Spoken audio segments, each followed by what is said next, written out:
Hello, beautiful people, and welcome back to the Chem Lab. In our previous videos, we learned that transition elements are tricky and that they have more than one possible charge, so they need special attention, like some Roman numerals and things. And polyatomic ions are groups of atoms that collectively have a charge, and they need extra attention, like using parentheses and things.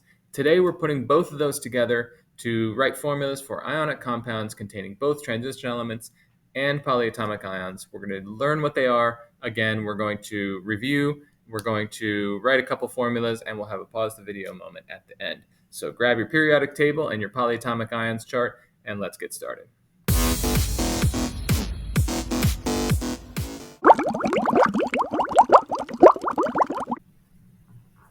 And just like last time, we're going to use our little chart that shows the 4 different types of ions that can come together to make an ionic compound. Regular metals and transition metals are the 2 types of cations, and monatomic anions and polyatomic anions are the 2 types of negatively charged anions. And there's 4 different combinations if you think about all 4 of those. But here we are, we're going to do this one. This is our last one. Transition metal cations and polyatomic ions. We're going to put them together and see what happens when they get together. And we are still following the same set of steps. We need to determine the charges on the ions. Then we need to balance those charges by using however many we need. And we're going to add subscripts to show how many we use to get that charge to equal 0. And then we're going to reduce it if possible.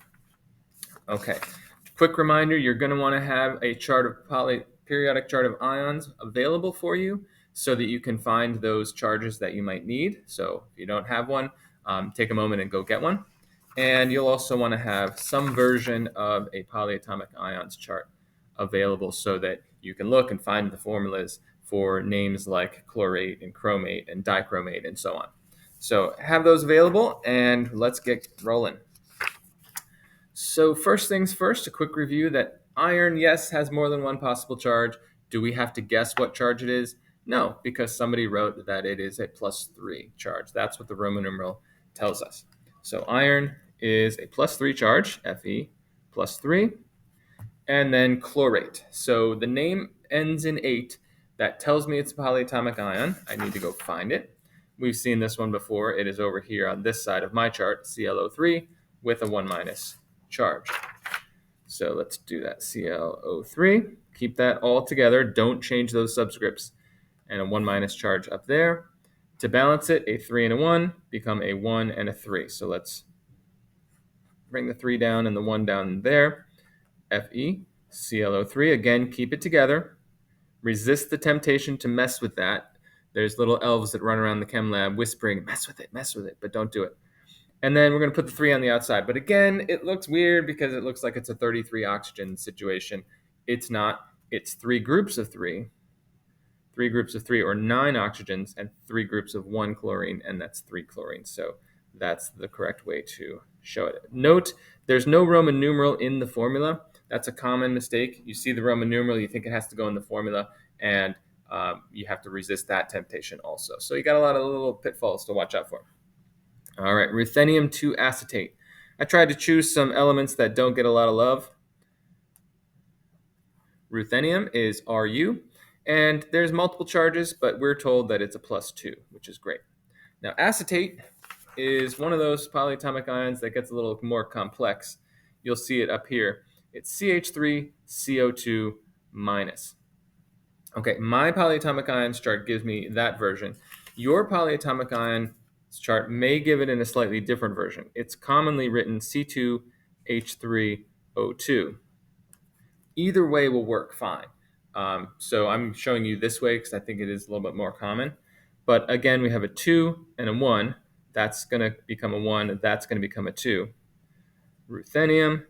And this is going in parentheses because we need 2 groups of this whole mess, C2H3O2, taken twice. So that's the correct formula for that one.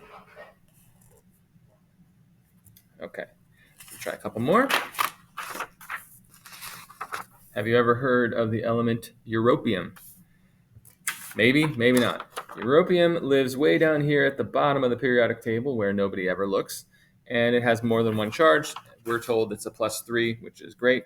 And so EU is the symbol for that one, of course, named after the continent of Europe. And we have a +3 charge. Now, hydroxide, you might be looking at that one and saying, well, wait, it ends in IDE, and Mr. Ridoff, I've been paying attention. That means that it's a monatomic anion, correct? Well, no, actually not. Some polyatomic ions, there's a very small number. Don't ask me why, but hydroxide actually is a polyatomic ion. It's just OH with a 1- charge. So there are a couple exceptions to the rule. I apologize for that, for all the scientists who've gone before us and have made this name that we're stuck with. But it's europium, OH with a 1- charge. So a 3 and a 1, they're going to swap and become a 1 and a 3. And it's tempting again to just put OH3. There's no subscript in the OH. So I see this a lot and try not to do this. So you bring the 3 down and it's OH3. Now this is incorrect because it incorrectly indicates that there's 1 aluminum, 1 oxygen, and 3 hydrogens. But it's not. There's actually 3 groups of the OH. So even hydroxide has to be in parentheses with a 3 behind it. So just a quick mental note on that. Be aware of that one. All right, last one we'll do together. Copper 2 carbonate. Copper is a +2 charge. It could be a 1, but here it's a 2. And carbonate, if you look at your chart, you're going to find CO3 somewhere on there. That's a pretty common one. And that's a 2- charge. Just like before, we're going to notice that there's a 2 and a 2. I could swap them to make the 2 and the 2 and then reduce it. But I see that they're already balancing, so CuCO3 is the formula for that. Again, no Roman numerals in the names or in the formulas. They only go in the names. Now it's time to pause the video and test yourself. Take a moment and use your charts to see if you can correctly write the formulas for these 2 compounds. Take a moment, pause the video, and I will be back in a couple seconds. Okay, and the correct formulas for these 2 are TL. Thallium is different than titanium, so just be careful of those. Thallium is way down at the bottom right of the periodic table. And then iodate with a 3 behind it. And tin 4 carbonate. So we have a 4 and a 2.